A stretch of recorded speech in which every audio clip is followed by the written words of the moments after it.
In ancient Rome, the main temple of Janus stood in the Roman Forum near the Argoletum. It had doors on both ends, and inside was a statue of Janus, the two-faced god of boundaries. The temple doors were closed in times of peace and opened in times of war. According to Livy 1.19, the second king of Rome, Numa Pompilius, decided to distract the early warlike Romans from their violent ways by instilling in them awe and reverence. His projects included promoting religion, certain priesthoods, and the building of temples as a distraction with the beneficial effect of imbuing spirituality. The Temple of Janus was Numa's most famous temple project. Ancient descriptions. Plutarch, in Life of King Numa, wrote, Janus also has a temple at Rome with double doors, which they call the gates of war, for the temple always stands open in time of war, but is closed when peace has come. The latter was a difficult matter, and it rarely happened, since the realm was always engaged in some war, as its increasing size brought it into collision with the barbarous nations which encompassed it round about.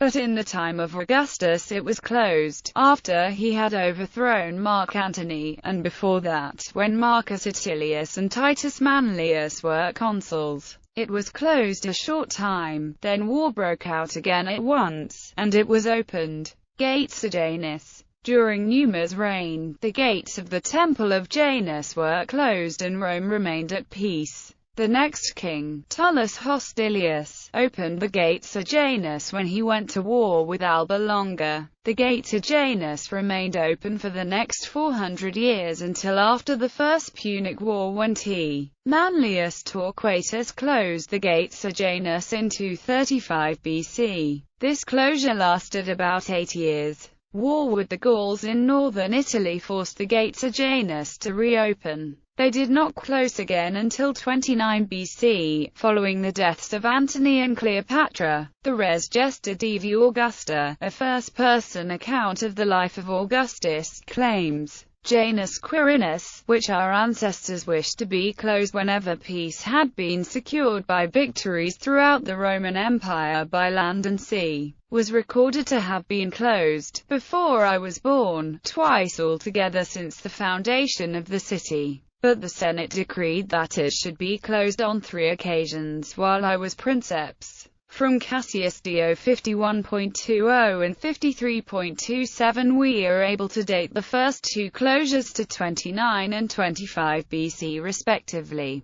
The exact date of the third closure remains a scholarly debate. The only ancient author to date the third closure was Orosius, who associates the event with the birth of Christ, California, 01 BC. However, modern scholars almost universally reject Orosius because Roman armies were campaigning in Germany or the Far East elsewhere by 02 BC. Inez, Scott Ryberg and Gaius Stern date the third closure to 13 BC based on the joint return of Augustus and Agrippa to Rome after pacifying the provinces.